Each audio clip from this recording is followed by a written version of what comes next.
Welcome back to Paranormal the New Normal. I am your host, as always, Jeremy, here trying to make this world seem a little more normal. Does it ever really happen? God, no. God, no.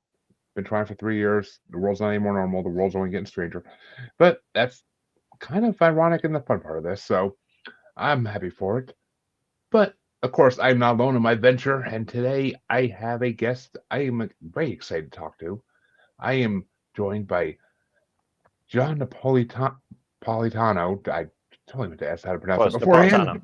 Napolitano. I knew it was close, but John is a galactic Akashic reader, a psychic, a medium, and a healer. And that's not a mouthful enough, and a former serviceman. We thank you for your service on this Memorial Day weekend. But welcome. How's it going today, John? It's going great. Thanks for having me, Jeremy. I really appreciate it. My pleasure. I honestly did not even think about the service and Memorial Day weekend part until just said, and I'm like, oh yeah, that kind of lines up. I didn't even think about that ahead of time, but okay, that works. Uh, so tell us, John, what brought you down the path to this spiritual life you're now living? Well, it's interesting. So I knew I've always been psychic. I've always had like mediumship abilities. It's just they were somewhat uncontrolled for a long time. When I was about 5, 6 years old, I experienced the first death in my family. My great grandfather, who passed away at 105 years old, uh, came to me several weeks after dying, and in the dream state, he came and he was off the boat Italian, so he couldn't speak English very well. So he was using his hands to try to speak with me, and I couldn't understand what he was trying to say. But as the years went on and we lost more members of our family, they would come to me as well in the dream state, and they'd have messages of love, they understanding, trying to tell me exactly where they are, that they're okay, and then sending messages to their other family members. And this just continually happened. And then sometimes I would see events as they were happening live, or I would know or see things before they would happen, sometimes days, months prior. And then as I got older and I decided, I decided to join the military and then law enforcement and then became a filmmaker. These things would just happen, but in the background. And then in 2020, just like many others, I experienced what I've started to believe is a spiritual awakening.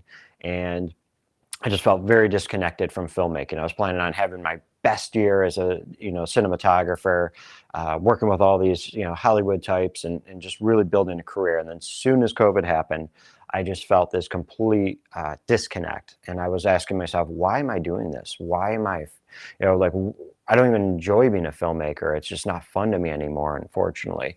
And that was like spiritual awakening, but I didn't know it yet. And it was like what you call the dark night of the soul that started.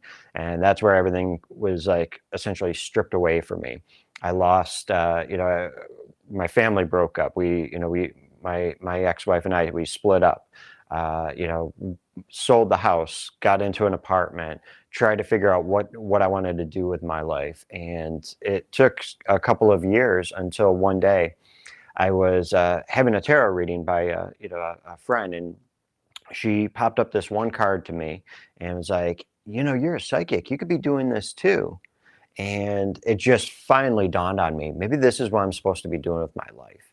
And from there on out, I started taking classes, psychic development classes, listening to podcasts like yours and others, and just trying to figure out and consuming, tons of different books on either psychic or spirituality, metaphysics, whatever I can, esoteric beliefs, just trying to understand all the different religions, all the different spiritual practices out there and see what resonated with me.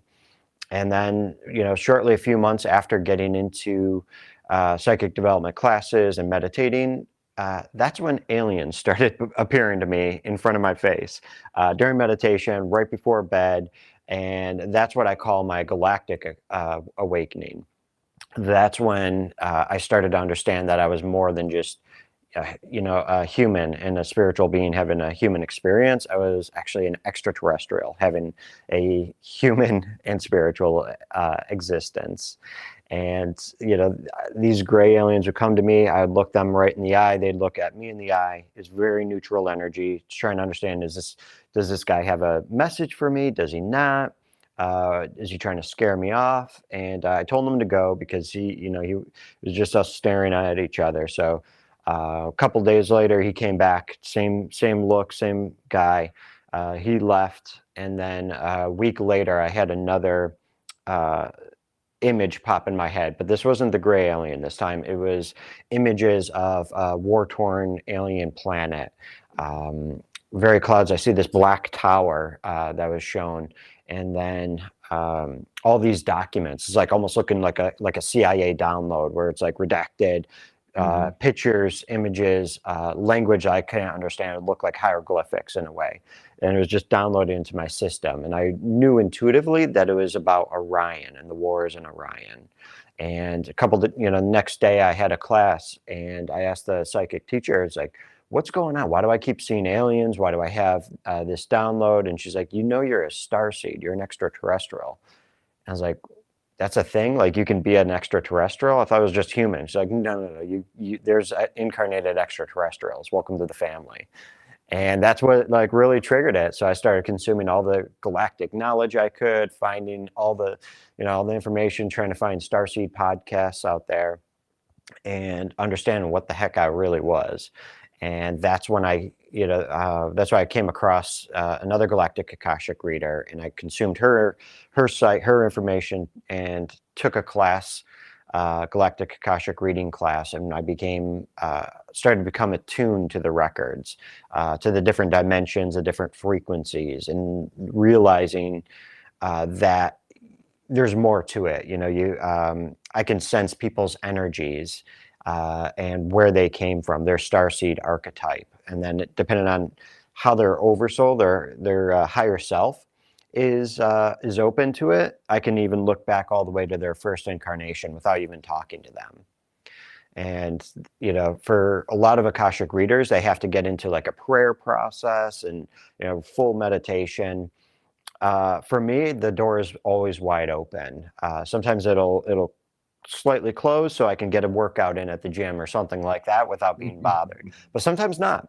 I was on a hike yesterday, and some people stopped for me as I was walking by them, and I look at one, and the woman's a Pleiadian, and the other guy's a Alpha Centaurian starseed. And I'm like, why am I seeing this right now? Like, I'm not going to talk to him beyond that. I'm just walking by, but the door is always open. The energies are always coming through, and I'm getting messages.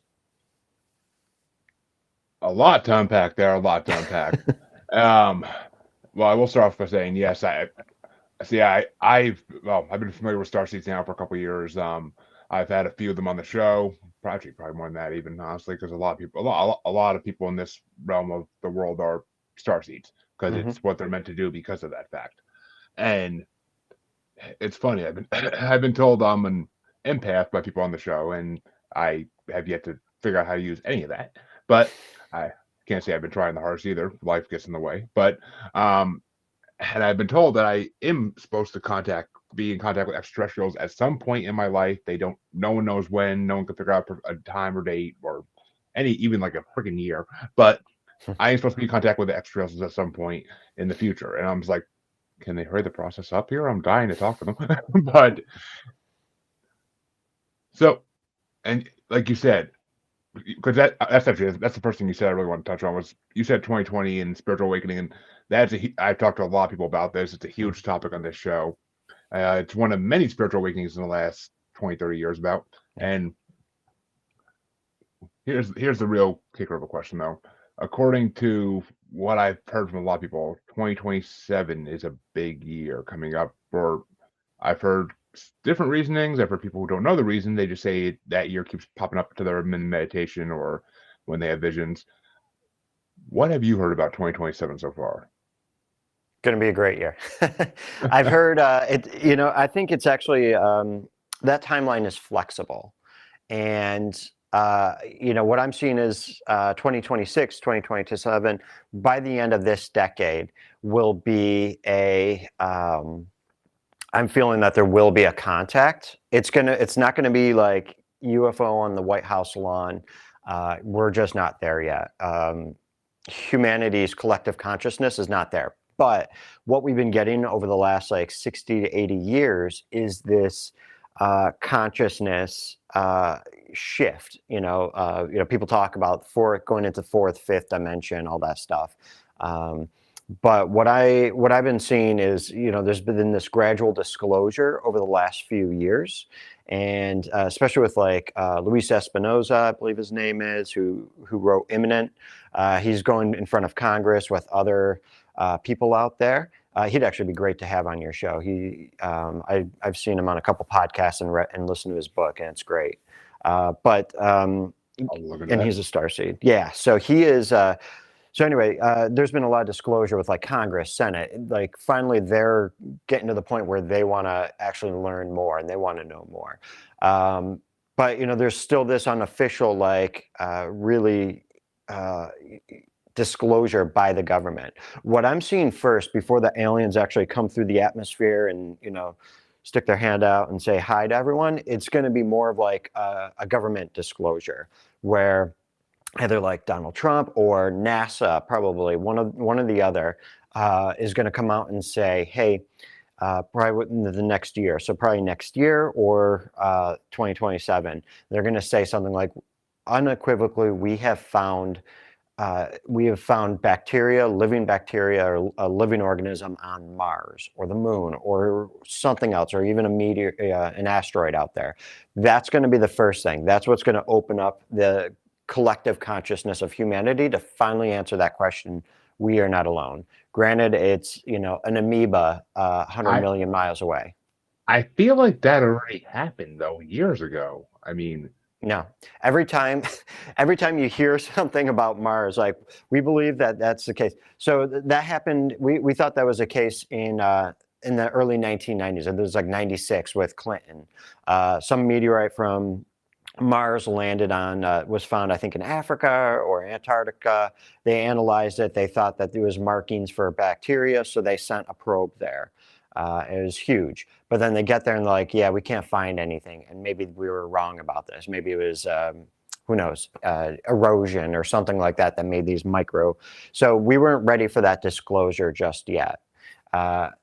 Just recently, I was reading an article that was talking about, I think maybe the Kepler, one of those, the James Webb, one of those telescopes out there that was looking at a planet, and they found markers for like biological markers, carbons or something in the atmosphere of a distant planet on the other side of the galaxy. And that, immediate following, like the next day, there was a retraction. There was like, oh, we might have been wrong on that. Or, it was somebody essentially taking a crap on the, on that article. And it keeps going back and forth, the same thing. So what we're going to get is an actual unequivocal, this is a bacteria or whatever. There's a living organism that is non-intelligent that we know of on a different planet, or asteroid or something along those lines. I can't say which one it's going to be just yet. So that's what I'm going to see. That's what I think is going to be the icebreaker for humanity's group consciousness on this planet, to realize finally we are not alone. And then within maybe months to another year or so, that's when we're going to get like a visitation. And what it's going to be is most likely just a large like mothership, essentially just coming out of the atmosphere and revealing itself and then going back. Because what's happening is, for these ships to come through, they have to break through their dimension, whether it's the sixth dimension, fourth, or fifth dimension, into the third dimension, so that we can actually see it with our physical eyes. Where, as a psychic medium or whatever, I can actually see beings through the veil, and many others can do as well. But that's through like our inner eye, our third eye. Generally, some psychics are blessed to actually see like spirits and stuff with their open eyes, and from time to time I can, but for most of humanity, we're not seeing that. But what happens is the extraterrestrials need to actually lower their frequency into the third dimension so that we could actually see them. and then from there they'll have to go back into their own dimension. And it's a lot of energy on their part to do. Which, I mean, see, I've been told by other guests, and I've pretty much gathered from being into this topic for since I was a child. Mhm. Um, I mean, kind of makes me think about that. I think it had to be about 10 years ago now. They released a picture they took of Mars, and it looked almost like a warthog or something similar walking on the surface. And I mean, it wasn't. This is before AI. This is before like fake news was prevalent all over social media. So it was, and I think I actually saw it in a newspaper of all things. So I mean, it was. I mean, it was like no one really knew what it was. I mean, yeah, it could have been a rock that looked weird. Yeah, possibly. Who knows? But I mean, it comes down to the fact that, well, let me ask you this because that's before I dive into all my reasonings. um, do you not? I mean, do you believe the extraterrestrials have been here since before humans, like a lot of starseeds do? That extraterrestrials basically helped build humanity? Definitely. What I've seen in the records is that the Anunnaki were responsible for our modern human, our modern 3D human. What happened was, and yes, before I get to that rant, like Mars, that there are things on Mars. There's structures, there's buildings, there's pyramids, there's a face. These are all things that are real. But every time we take images of those and they send it back here, and there's a big article about it, and then there's somebody else, the next day, the next week, the next year discounting it and saying, no, that's just shadows. And what I've seen through meditations, there's pyramids all over the galaxy, and it's part of our connection. They're not just here on our planet, and surprisingly on different continents. They're all over the galaxy. I've been taken on a journey through different planets, through meditations, and seen pyramids everywhere. And not looking for them, they just showed me, here's all these planets with all these pyramids out there. So going back to humanity, what I've seen for humanity is that the Anunnaki essentially came to our planet. They're essentially, at first, they were a good group of beings. They were called what you'd call the service to others, a benevolent species. But they had a calamity on their own planet, which is Nibiru. And it's not actually in our solar system that I've seen. It's actually, it was a planet that was on Sirius, rotating around Sirius C, that star. So they had a calamity with the star and damaging their planet's atmosphere. So they found all these resources on Earth, like gold and other minerals that they needed. And they came here, and for thousands of years, they essentially toiled themselves in the mines and got sick of doing it and had revolted against their leadership, because the lower dimension that they were in on Earth essentially just made them more greedy, made them more of a service to others or service to self type of beings. And, the leadership would essentially enjoy the riches of the gold and the different and living comfortably, while the worker bees of the Anunnaki, essentially just toiled in those mines. So they decided to use their own DNA to splice into a hominid species on Earth, very primitive human at the time, and created our modern day human, injected us with like a worship DNA so that we would essentially look at them and revere them as gods and happily work for them in the mines. Well, it got to a point after several generations of our modern human that our DNA started breaking down, and we were dying off, and we were getting to the point where it was going to be almost like an accidental genocide of humanity that the Anunnaki created, because their genes were not taking and not surviving in our bodies over generations.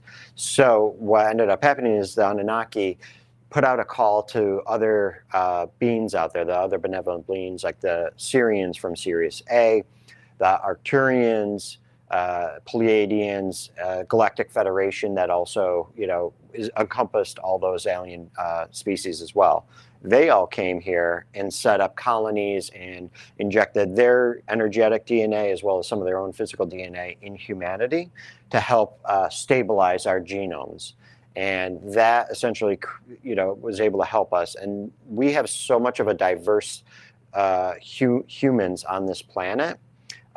physically and culturally in ways because they essentially their DNA is created like markings on us. That's why we have such a variety of skin colors and variety of like looks that we have on our planet.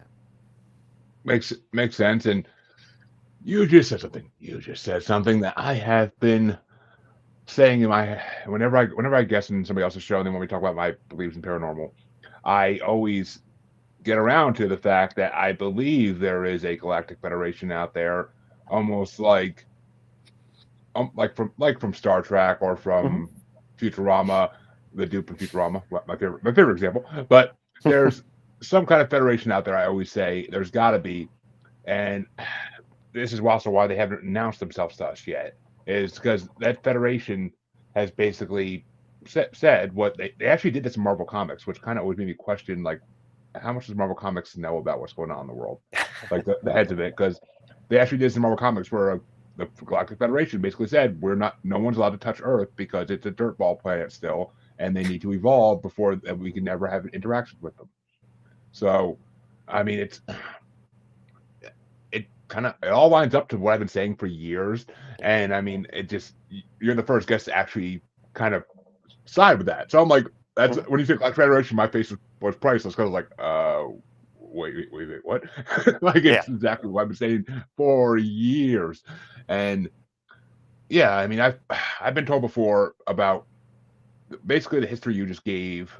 I've heard it before from other guests, and it lines up with what they say exactly. And that's, if so many people are saying the same thing, how is this not true? How is this not like a known thing in the world? That's what drives me nuts. Because I mean, yeah, I'm not the only paranormal podcast out there. You can probably hear the same people and more people here saying on other paranormal podcasts as well. And I mean, it gets to the point eventually where like what I've been told was like the Great Flood happens and half of humanity went underground and into bunkers basically with these Palladians, Arcturians, all the good ones basically. And well, we hope. And the rest of humanity got left on the surface, and basically though they basically became almost back to caveman status, while the ones that went underground evolved. And I mean, this can go into the whole theory of an underground civilization, Hollow Earth theory, Yeah. reptilians, and all this good stuff too. They're But down there. I Yeah.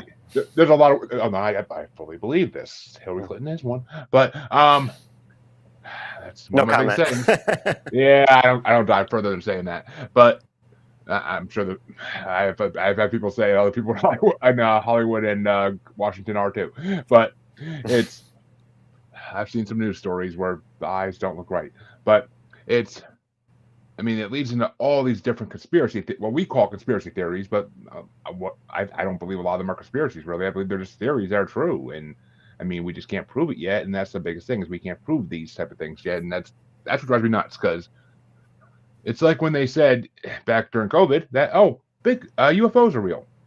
Hmm. I was like, finally, Yeah. 70 years later after Roswell, they finally admit to it. Like, they're not going by the whole it's weather balloons for the last 70 years. No, Hmm. I hate that the government has to hide things from us. I mean, Well, I there still are. Yeah. you mentioned Arcturians, which I don't know if you ever heard Dean Graves, but he's been on the show a couple times. He wrote Oh. a book. He wrote a book called Chatting with the Arcturians because Oh, cool. I'll have to check it that's out. that's who he has contact with. Oh, Um, okay. and he actually just wrote a second. He was writing a second book, and that's why he came back on the show a second time, was to promote that. Hmm. But really nice older gentleman. Always a great conversation. We literally just I don't even know what we're going to talk about each time he comes on, but just gets into a conversation for a full blown hour, and I'm like, whoa, gotta Yeah. end this soon. See, you should talk to your parallel self. So you have a parallel. You have an Arcturian who is your parallel self in the Galactic Federation. Okay, that's Are you first time hearing familiar with that. parallel lives? I yeah, I am. The idea. I mean, the theory of it. Yeah. Yeah, I'm definitely. Uh, yeah, I had a guest on one time who she basically said that she goes into like a room when she meditates and Mhm. she's basically looking at all these portraits, mirrors of Mhm. different lives she's lived and that she Yeah. lives currently. Mhm. And she was kind of the first person to put in my head that alternate lives don't have to happen. They don't have to be past lives. They can be alternate lives happening at that same exact moment in a different Yeah. dimension, a different reality. Yep. And so, yeah, I'm familiar with the idea of parallel lives, and it's funny that you say it's Arcturian though, because I my this show is broadcast usually on a Facebook page called Squatchy Largefoot, and I always say, and then he is a bipedal Sasquatch trained by Arcturians. I always say, so that's just the fact that that lines up just kind of blew my mind because I know I just kind of I just went with Arcturians because that's just what felt right, but that kind Yeah. of blows my mind. It's Kind of blows my because it's mind. right. So well, I was picking up when we first started talking. I was picking up Arcturian on you, but it didn't feel like past life Arcturian. I think you have, but uh, once we started talking about the Galactic Federation, the piece put it together. So you have a parallel self Arcturian as an Arcturian who works in the Galactic Federation. Interesting. I'm seeing star charts and things like that. It looks like he maybe is a navigator, or I forgot what they call them. Essentially, like somebody that is like exploring the galaxy, looking at star charts. Creating stellar cartography. Maybe I think that's the term Yeah. they use in Star Trek. But it's like that. Like he's like in this big oval room, or a big circular room that looks like a planetarium. He's just like looking up, and he's like doing things like holographic stars, checking them out, looking at them. And every time something new is figured out, he's adding data to it. And I mean, I always said I wish I was born decades before, centuries before I was even, because the world, so much of the world's been explored already. I always said that. Like I wanted to live in a time where the world was still new and there was places to explore. I mean, there still is, but Mm-hmm. they're not really places I want to go to because there's reasons they haven't been explored yet. I mean, Yeah. but it lines up honestly in my head. At least to me it does. But it's gonna lose my different thought now. But yeah, I mean it's that's mind blowing. It really freaking is. Yeah. Welcome to the community. Uh, now, how to get in contact with that person? That'd be the thing I gotta figure out. And that being, I should say, not that person because it's not a person. But and it's mind blowing because I mean I've been told that and our government has been in contact with extraterrestrials. That's not really a secret. I don't think. I mean anybody with intelligence, I think, already kind of figured that out because if you go back to the conference at the end of World War II in the 40s, Mm-hmm. I want to say it was in France, but I could be wrong. Um, I was told by a guest that her father was in the military and her grandfather was in the military, and that basically at that meeting there were a lot of extraterrestrials. It was a closed meeting. There was no press, no newspaper writers back then or anything like that, and that there were extraterrestrials in that meeting that they camouflaged themselves to get in, but once they were inside, they revealed their true selves, and that there was a meeting of the world leaders with extraterrestrials because that was right after the A bomb was dropped. So they started getting involved in our politics at that point because they needed to. And for anyone who thinks that they're still not involved, I mean, yeah, damn fool. Why do you think we have all these technologies coming out every decade or so that are like how you figure these things out? Like, oh, they had to be shown. They had to be shown. I mean, the upgrade from cell phones from these huge bricks into smartphones in about a decade's time is beyond human capability in my mind, at least. But I mean, maybe if there's a Sheldon out there who could figure it out, then maybe. But I think we'd help with a lot of things in this world that have been created, and it's just I mean, whenever anybody who tells me that they don't believe that the government is involved with extraterrestrials, I'm like, what would make you think they're not? What would make you think this isn't happening behind the scenes? I'm like, all these pop culture things about government. Think about how many pop culture items, movies, TV shows have come out in the last 20 years about governments working with aliens. Like, where do you think they're coming up with these ideas? What they're trying to soften the blow for when they announce it. Actually, Hollywood's working for the government to try to soften the blow for the government. Well, and part of it is just channel messages. So if you think about Gene Roddenberry, came up with Star Trek, the Federation. That's just channel messages, whether he realized it or not, that were about the Galactic Federation. At the time, though, we can't just say that there's some other alien race out there that is actually more of the leadership of it. So we got to make it human centric so people will believe it. Earth human centric. So, and then Star Wars is channeled information about the wars in Orion. And my Pleiadian parallel self is it works for the Galactic Federation as well. He probably knows your Arcturian buddy. He's like kind of the special ops Jedi type of guy that sneaks around and has worked in Orion covert missions out there as well. But that's channel information. Star Wars is from Orion, engulfing not just the mostly that sector, the Orion constellation and surrounding areas, not the entire galaxy. But this is just like information that we start receiving. Battlestar Galactica, which is one of my favorite shows from the 2000s. I know they had it in the 70s as well, but the 2000s version, that is channeled messages from the Lyra invasion that happened millions of years ago, where the reptilians came through Lyra, drove out the Nordic humans, the blue Vegans, the feline and avian beings in the Lyra constellation, and then they went on a diaspora across the galaxy looking for safety and survival. See, I'm a Star Wars nerd. So, and if I was you, I wouldn't say my parallel self is a secret op Jedi. I would honestly be saying like, yeah, I'm Boba Fett in alternate reality because I mean, I'm not gonna lie, you kind of look like a young Tamara Morrison. You kind of look like a young one. So, okay, yeah, like if you go back to like Attack of the Clones, you kind of look like him in that movie, but not in Boba Fett. He got a lot older, but great actor. I love that guy. He's just such a good actor and everything, but even not even just Star Wars, everything. But I mean, and it's funny because I always said I always wanted to be a Jedi since I was a kid. That's the thing. I always wanted to like Star Wars always blew me away and I mean I've been told by the guy whose father I had a guy in the show. His father worked on the Predator movie.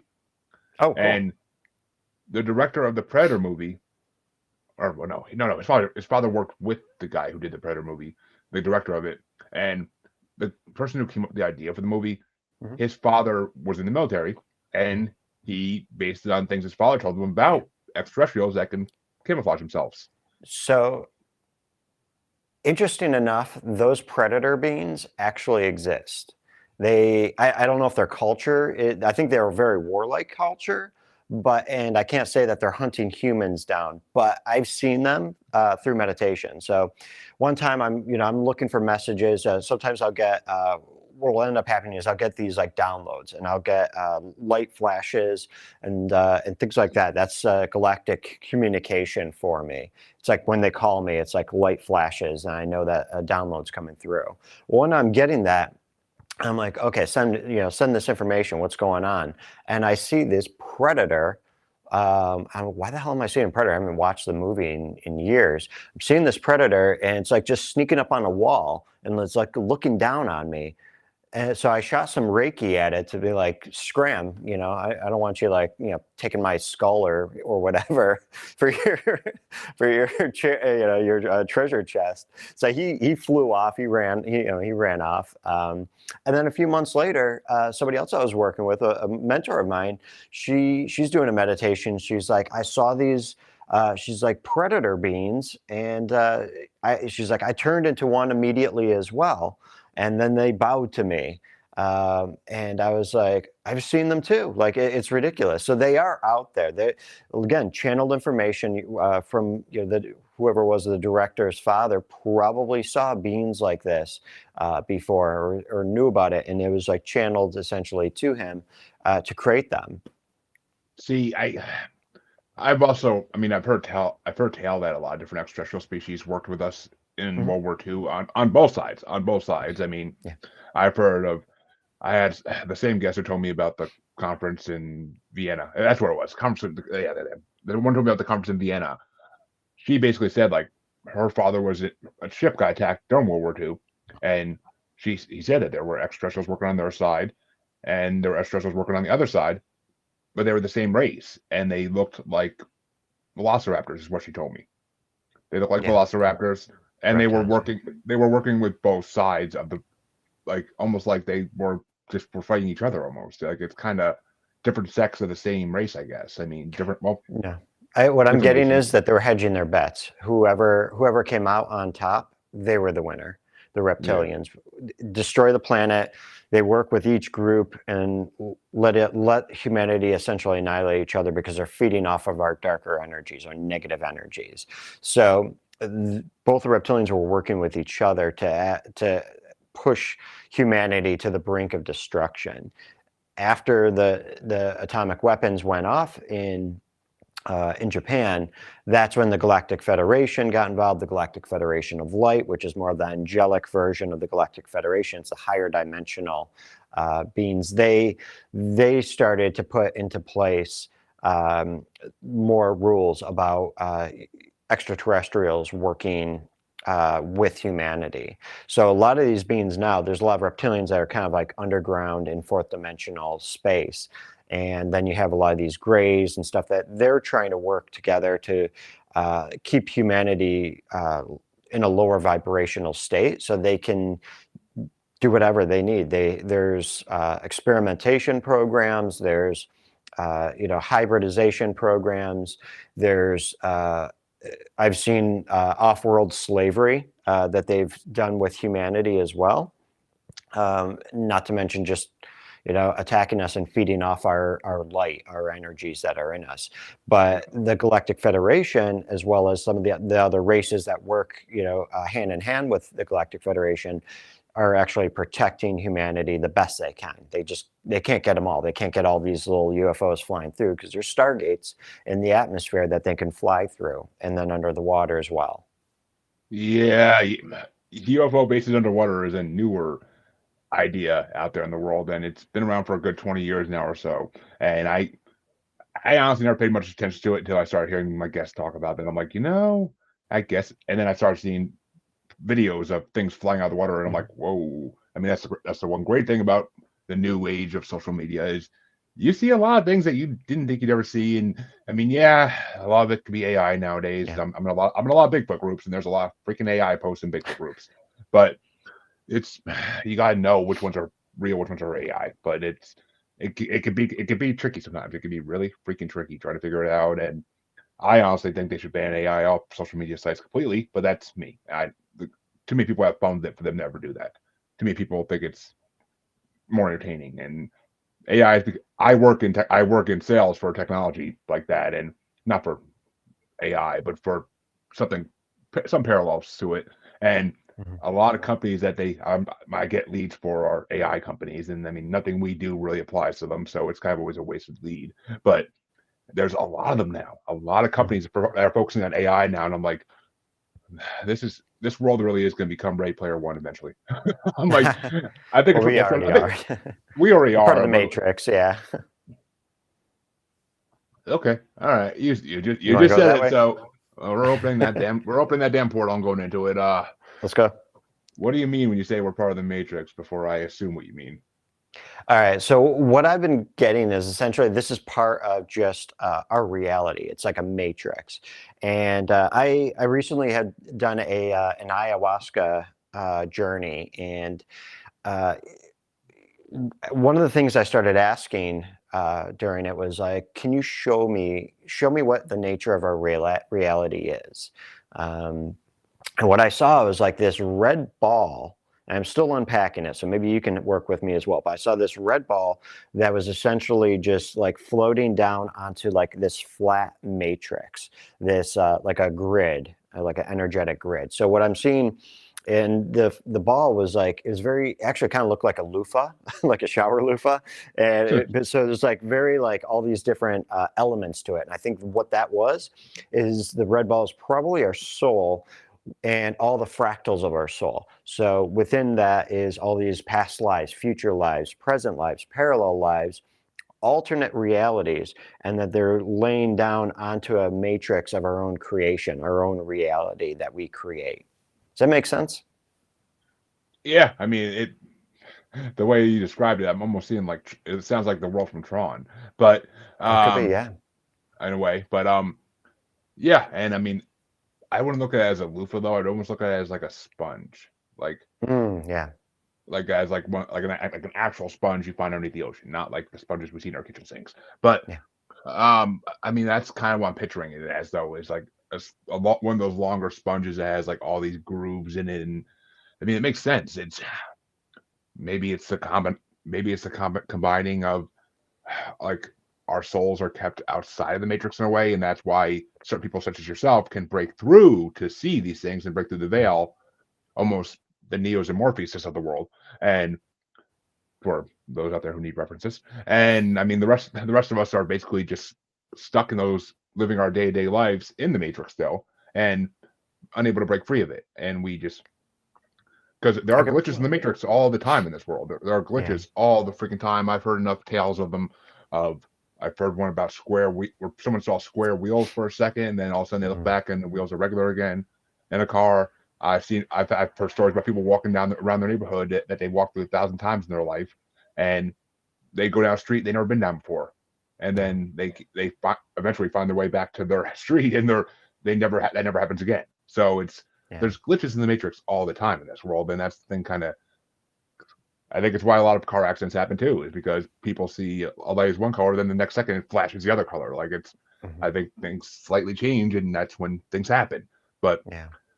so I mean, I can believe in a simulation theory, matrix theory, but it's I don't know. Part of me doesn't want to because it's like, where's our free will then? Well, I think we do have the free will. We make our own choices. That's why there's alternate realities as well. And I think when I saw this, like this red ball, I don't know why the color. I don't think the color really made sense, but that was just what was shown. Maybe it's just for contrast because the matrix was like a green grid, and then it was a red ball, just kind of giving me some color contrast. Round because time doesn't actually exist. So when I think of it, I see like the basically time is like a circle, like or you're inside a sphere, and you can essentially just pick at whatever it is, an alternate reality, a parallel life, or your future or past lives, and that's kind of why it's a circle to me. But it doesn't really matter. It's like it's just how they picture it, how they send it to me, and how my brain, my consciousness as a 3D being is processing that the visual. So it could be elongated more for you, and that's how you You make sense because that's based on your reality because you're the creator of your reality. see, when you're just talking about the color contrast and the shapes, it got me thinking for a hot second. I just had something really pop in front of my head for this. I don't know if it's something to tell me that or not, but red ball. Gee, what do we know that's red and ball shaped? Mars. Mm. What's green? Earth. So what if the way you're seeing is kind of like something's trying to tell you that the matrix we live in was created by Martians? I mean, we've all seen that meme on Facebook. Like, what if the last surviving humans on Mars came to Earth and that ended up being Adam and Eve? But because I mean, as much as I think that's not true, but that's definitely not true based on everything I've heard. But it almost paints a picture though, if you think about it. Like, if that was true, then that would make the Bible real. That would make the Bible real. That would make religion real, which I personally don't believe it's real. I think it's just stories that or maybe variations of extraterrestrial stories that we were told when we were cavemen, and we basically just carried it down, and it became religion. Like you said, they put worship DNA in us. So maybe that's part of the worship DNA is a story they put in there basically for us to believe something. But what if the Martians are the ones running us, and what if because they say the moon's not really a organic thing. They say it's a space station, from what I've been told. Mhm. What if it's a Martian space station? That's where they control it. Well, that's where they control the Matrix, and it's close enough to their home planet that they can switch out and have a job basically, where they Yeah. work for shifts and then they go back to their planet and then they switch out. I mean, that wow, I just blew my own mind. Nothing like that on so, a Sunday morning, but so there uh, were societies on Mars. Most of them, like the physical elements, were destroyed. You've heard of Maldek, the planet in between Jupiter and Mars. I've heard the name. I'm not too familiar with any of the lore around it, but I've heard the name. So that was another planet, very very entrenched in toxic masculine energies to the point where they were always warring with each other. They destroyed the planet themselves.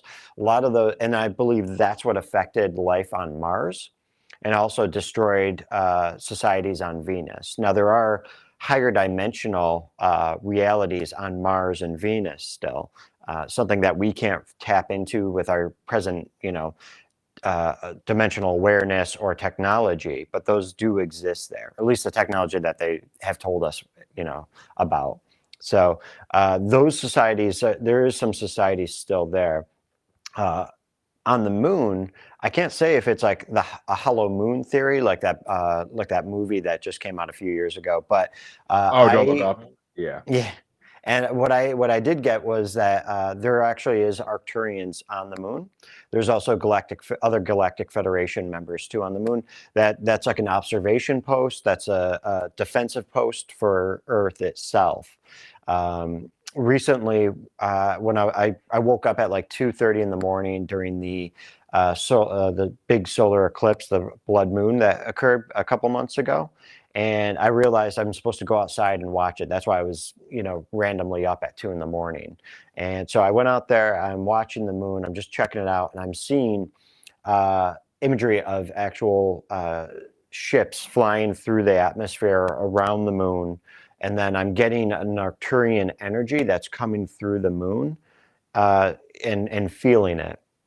And I was like, oh, shoot, there's like Arcturians on the moon. I just feel like this sense of love coming from them and protection, that they're there to help us.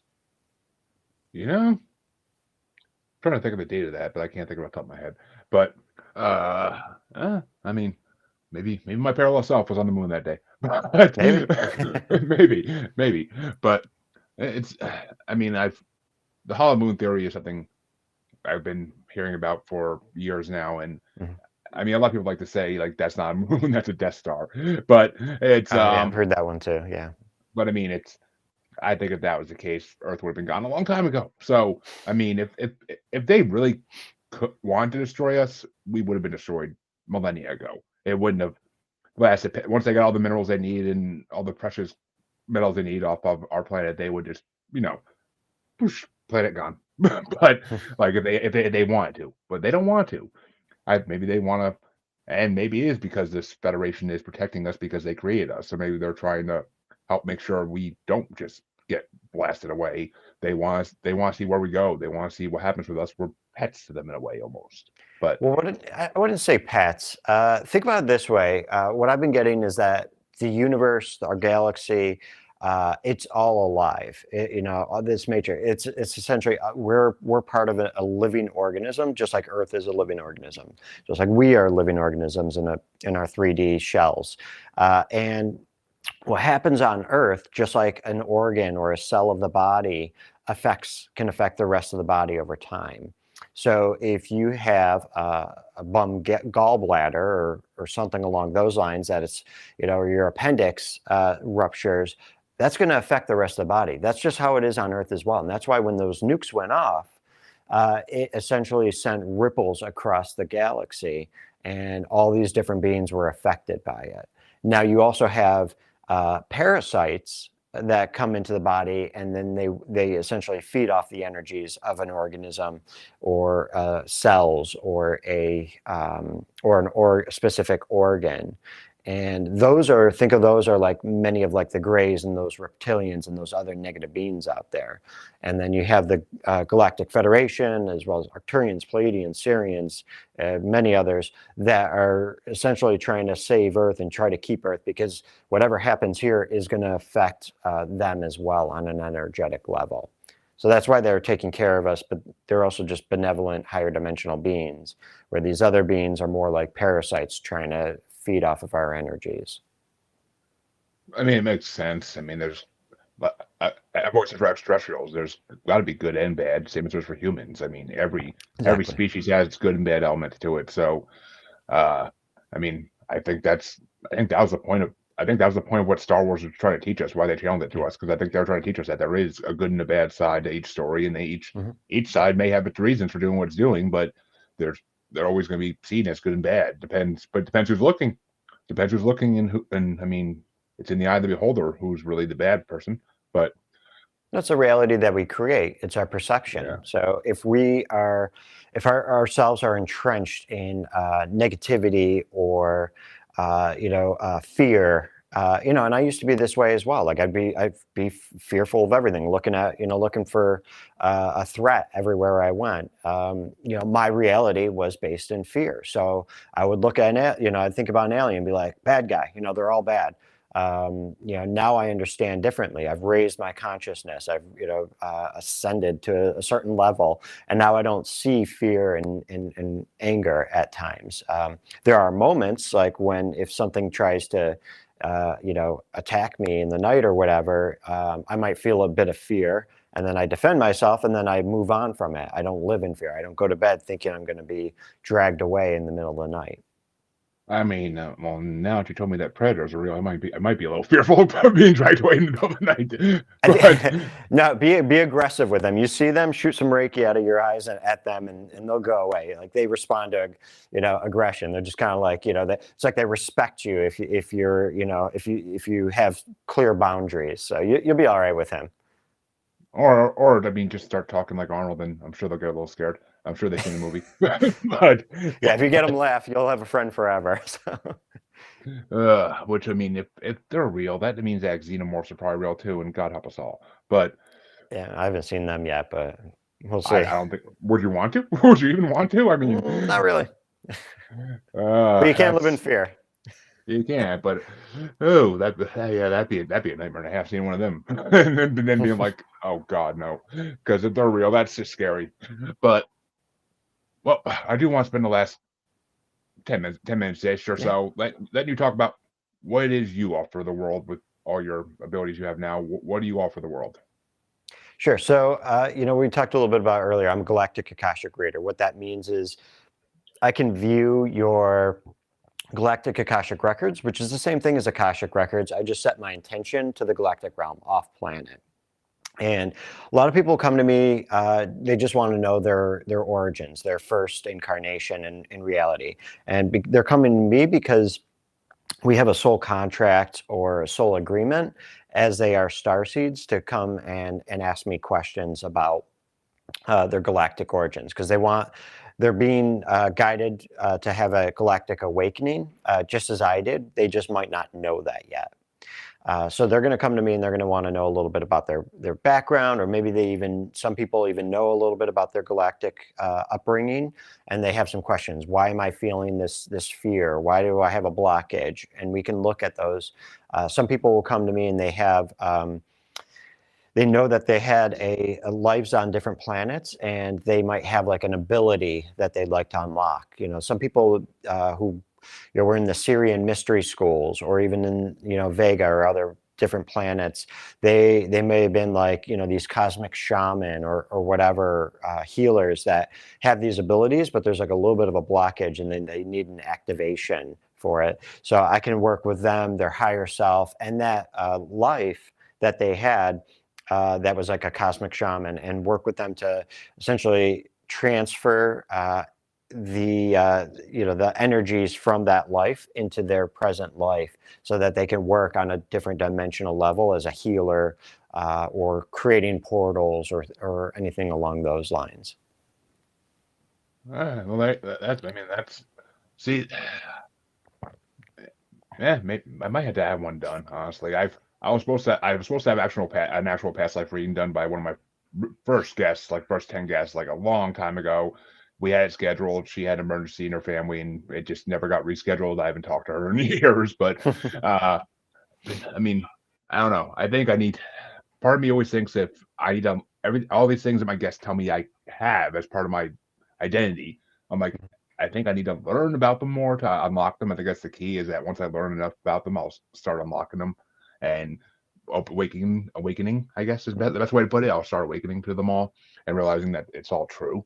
But Yeah, part of me always is the skeptic and is like, but I doubt it. And I'm like, no, but it's got to be. I mean, I always felt like there's more than just what we do on a day-to-day basis. There has to yeah, be.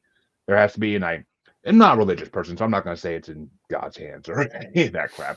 But that's no God's maybe because maybe that's a part of the worship DNA in me is I believe in God. It's not God because there can't be one of anything in this universe. There's not one of anything. So why would there be one God? That's always been my personal belief. Why would there be one God?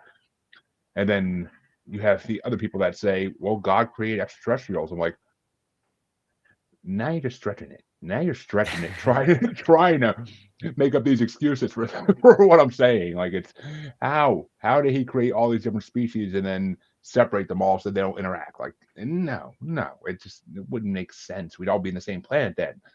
So I don't know. It's one of those things that drives me insane. But if It's a people lot want to, to, yeah. It's a lot to yeah, wrap your head around. So, but what I see is that we are, and I'm not very religious either. It's, I'd say I'm Catholic by default. I was just born into it. But what I see is that God is a consciousness. It's more of like God consciousness. I like to call it source sometimes. It's just like this big ball. It's just part of the organism. It's the overall organism of the universe, of all the different universes and realities out there. But that it's just the source of it all, and that we're all aspects of that consciousness. Whether we're in the galactic realm, we're off planet, we're in a different dimension or different universe. It's just a ton to wrap your head around, and I'm still like, I don't have all the answers. If I would, I'd be God. So I don't have all the answers. I'm still wrapping my head around the whole thing as well. Um, but the thing that I wanted to do with my website is I'm like teacher first, so I created an entire history section of some of the main player races and a few of the smaller ones that I'm still learning about as well. And I wanted to be able to give people opportunity to read through it and have this get a little bit of understanding and feel an activation just from hearing, reading through the history of the galaxy as I've seen it in the records. And then I have teaser videos on my site as well. And actually, I'm incorporating AI video elements that, just to help tell the story. I'm a filmmaker, so, by trade. So oh, I I mean, wanted to be yeah. able to entertain and educate at the same time. So the idea is that people can look at those and then they can feel like, when I post them and I see the comments, people are like, they're understanding, they're resonating with what they see and then what they read on the site as well. So that can help jog people's memory. And then if they're interested or they feel guided to have an Akashic reading with me, we can go into it. And the fun thing about it that I'm learning is that I don't just see, your galactic lives. What we tend to do is we work our way from the galactic realm all the way to Earth realm. And, I'm picking up things like fairy lives. Some people are incarnated angels as well as extraterrestrial. And then, with the different human lives as well. We have all this karmic baggage that we can work in on it. Which, since you said it, Mhm. how do angels come into play? Are they just a different extraterrestrial species that people associate with religion when they saw them, or are they actually created by something?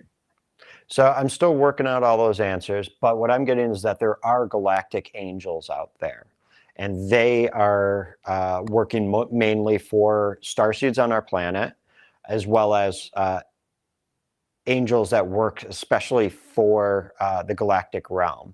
And then you got the angels that essentially work with just humanity, like Archangel Michael, Raphael, Raziel, and a whole bunch of other ones out there. And as a starseed, you can work with them as well. You can feel called to work with them as well. But there are galactic, like angels and archangels, that work specifically with the extraterrestrial beings and those consciousnesses out there. See, this is what I like to envision is all these great things working together. I really do like Exactly. that.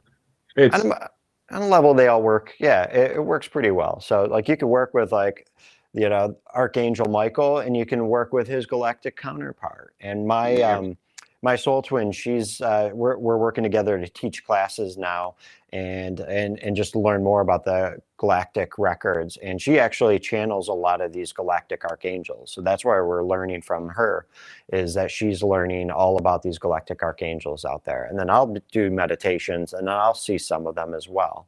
And I'm like, hey, I saw that dude with the stars all over his face and wings and everything. So Interesting. It's so much to think about, folks, and I'm glad I can bring it to you. But tell them where they can find you and all the services you offer if they want to receive it. Sure. You can go check out my site at galactic-guidance.com. And on there, like I said, there's history, there's more about me, there's different readings that you can listen to. And